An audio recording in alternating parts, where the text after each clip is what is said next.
India's secret weapon that America didn't see coming. Imagine this. It is a closed-door meeting in Washington, D.C. Senior analysts from America's most powerful intelligence agencies are sitting around a table. The room is secure. No phones, no recordings, just people and paper. One analyst stands up and puts a single slide on the screen. It has 3 words on it. India surprised us. The room goes quiet, because these are people whose entire careers are built around not being surprised, around seeing things before they happen, around reading nations and predicting their moves. And India, the country they thought they understood completely, the country they had been watching for decades, the country they considered a friendly, predictable partner, had done something none of them fully anticipated. Not with a missile test, not with a military maneuver, not with a diplomatic crisis, but with something far more sophisticated, far more powerful, far more difficult to counter.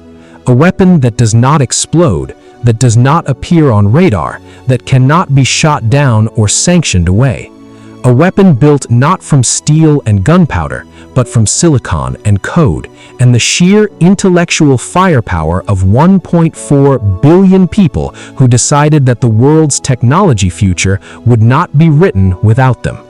The world believed India was a back-office operation, a place where American companies sent their paperwork and their customer service calls. A useful nation, a friendly nation, but not a technological power. Not an innovator, not a nation capable of building things that made the most advanced economies on Earth stop and reconsider their assumptions. They were wrong, completely, profoundly, consequentially wrong. And what India has been quietly building while the world looked elsewhere is now reshaping global technology, global finance, global defense, and global power in ways that no analyst in that Washington meeting room had a framework to fully understand. Stay till the end, because the final layer of India's secret weapon is the one that changes everything permanently. And once you understand it, you will never look at India the same way again. Let us start at the beginning. Not the beginning of modern India, the beginning of the plan. Because what India has built did not happen by accident. It did not emerge randomly from a billion people doing their individual best. It was architected, deliberately, systematically over decades, by a combination of government vision, private ambition, and a cultural relationship with education and mathematics that goes back thousands of years. India produces over 1.5 million engineering graduates annually. 1.5 million. That is more engineers graduating annually than most developed nations have working in their entire technology sectors. For decades, the world absorbed this talent. American technology companies hired Indian engineers by the tens of thousands. Silicon Valley became so saturated with Indian technical talent that it changed the demographic character of entire cities in California. The joke in technology circles was that IIT, the Indian Institutes of Technology, was the real feeder school for America's tech giants. And for a long time, India accepted this arrangement, because the money those engineers sent home, the remittances, were keeping families fed and economies running. But something shifted, quietly at first, then with gathering speed. India stopped being content to supply the talent. India decided it wanted to own the output. But that was only the beginning, because the first sign of this shift was not a government program or a military project. It was a payments app. In 2016, India launched something called the Unified Payments Interface, UPI. Most people outside India did not notice. Why would they? Payments infrastructure is not glamorous. It does not make headlines the way missiles and satellites do. A biometric digital identity system that has enrolled over 1.3 billion Indians. 1.3 billion people with a unique 12-digit number linked to their fingerprints and iris scans. No other nation on Earth has built a digital identity system at this scale. Not America, not China, not the European Union. India did it in less than a decade, at a fraction of the cost that Western technology consultants said it would require. The payments layer is UPI, which we have already talked about, and the data layer is something called the Data Empowerment and Protection Architecture, a system that allows Indian citizens to control their own financial and personal data, to share it with businesses they choose, to revoke access when they want. A system that gives ordinary people the kind of data sovereignty that technology companies in Silicon Valley had spent years lobbying Western governments not to create. Together, these three layers form something extraordinary: a digital nervous system for a nation of 1.4 billion people.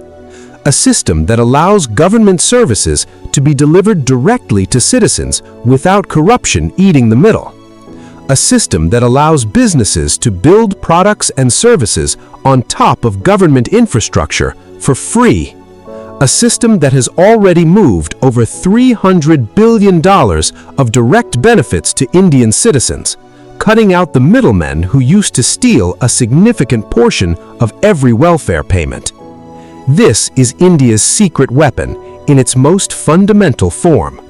Not a thing that destroys, but a system that builds, that includes, that empowers, and that is now being watched, studied, and sought after by over 50 countries around the world who want to replicate what India has done. This changed everything about India's global influence, because influence in the 21st century does not only come from military power or economic size. It comes from owning the systems that other nations want to adopt. America understood this for decades. The dollar system, the SWIFT payments network, the internet protocols.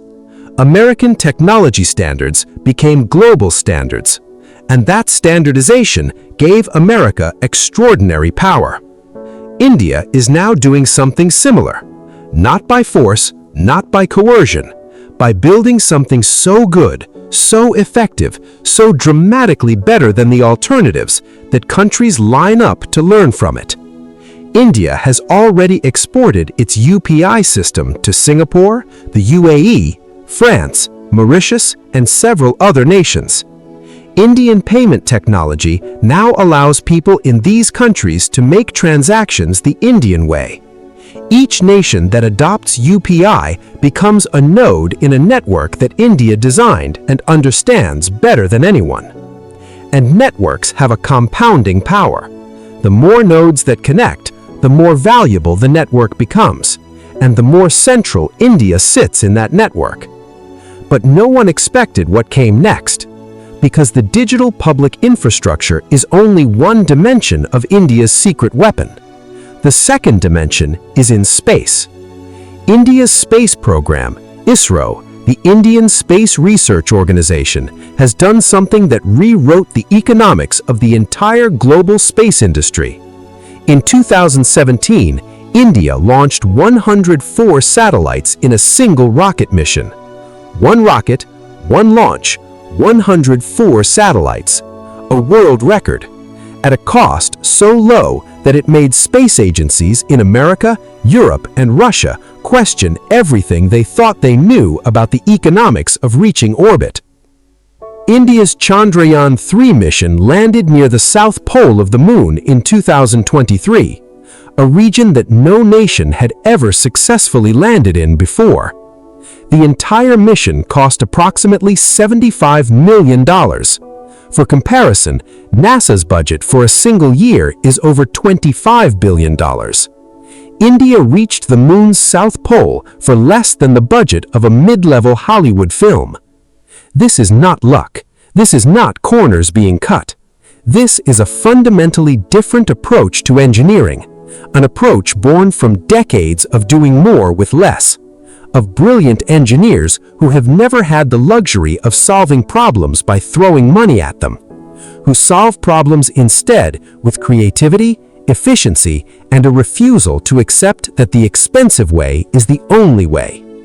The global space industry is worth hundreds of billions of dollars and growing rapidly. Satellite internet, Earth observation, navigation systems, space tourism, lunar resources. Every one of these sectors is expanding fast, and India is positioning itself as the most cost-effective, most reliable launch partner for the world. Nations that cannot afford American or European launch costs are turning to India. Private companies that want to put satellites in orbit are turning to India. And with each launch, India is building both revenue and relationships. Relationships that translate into geopolitical influence of a kind that no military exercise can replicate. America noticed. America noticed when NASA began talking to ISRO about joint lunar missions.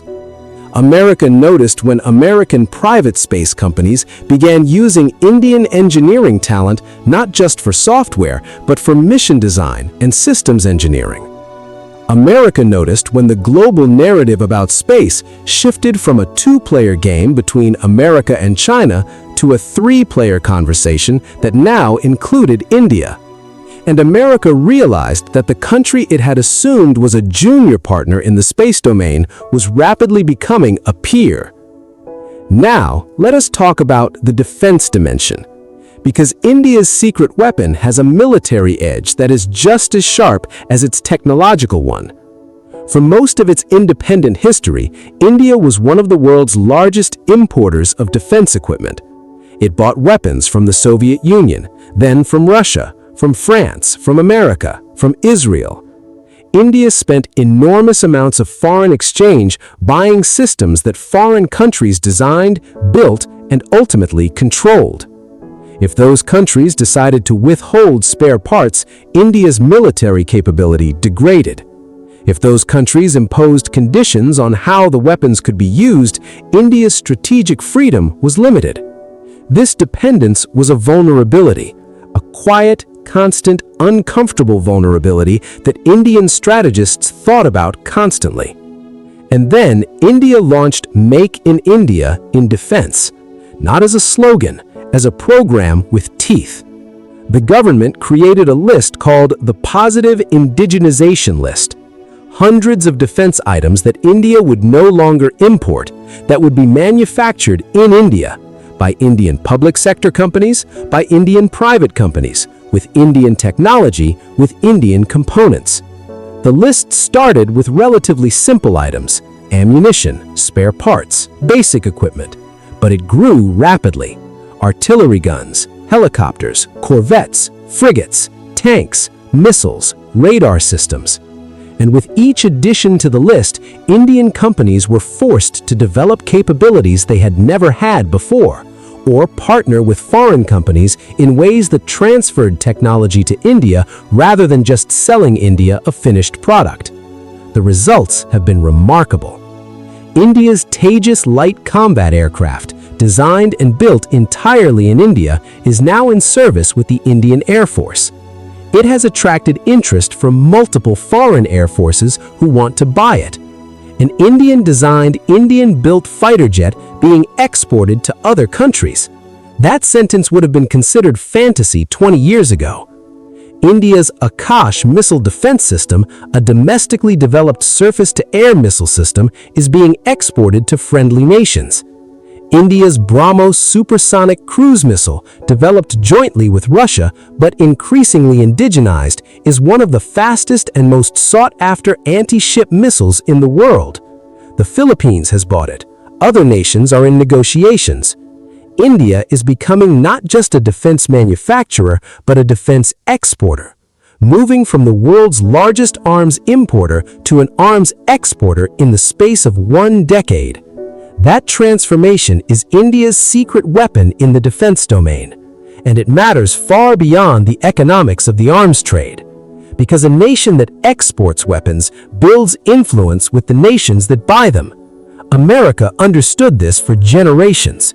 American weapons in foreign militaries means American training teams in those countries, American spare parts supply chains, American military relationships, American strategic influence. India is now building the same kind of influence, with nations in Southeast Asia, in Africa, in the Middle East. Nations that want capable, affordable weapons from a supplier that does not attach the same political conditions that Western arms sales sometimes carry. India is offering an alternative, and alternatives create leverage. Now let us bring all of this together, because the real power of India's secret weapon is not in any single one of these domains. It is in the combination. Digital infrastructure that 50 countries want to adopt, creating a network of Indian technological influence. Space capabilities that make India the world's most cost-effective launch partner, giving India presence and relationships across every continent. Defense manufacturing that is transitioning India from buyer to seller, building strategic influence with every export deal signed. And underneath all of it, the engine that powers everything. 1.4 billion people, the largest working-age population on Earth. A population that is young, ambitious, educated, and increasingly connected to the global economy through the very digital infrastructure that India has built. This combination is what America did not see coming, because America was looking for India's power in the places where power used to live, in nuclear warheads counted, in aircraft carriers measured, in GDP numbers compared. But India's most powerful weapon does not appear in those metrics. It appears in the fact that when the president of a small African nation wants to modernize his country's payment system, Indian engineers fly in with a working model. It appears in the fact that when a Southeast Asian country needs satellites launched affordably, India's rocket is the one on the launch pad. It appears in the fact that when a developing nation's military needs modern weapons without political strings attached, India's defense exporters are at the table. It appears in the fact that the world's most valuable technology companies, American companies, depend on Indian talent, Indian engineering, and increasingly Indian infrastructure to function. America built its global influence over 70 years through a combination of military power, economic dominance, technological leadership, and cultural reach. India is building its global influence through a different combination: technological empowerment, affordable capability, shared systems, human capital. It is a different model, but it is an extraordinarily effective one. And here is the final truth that changes everything.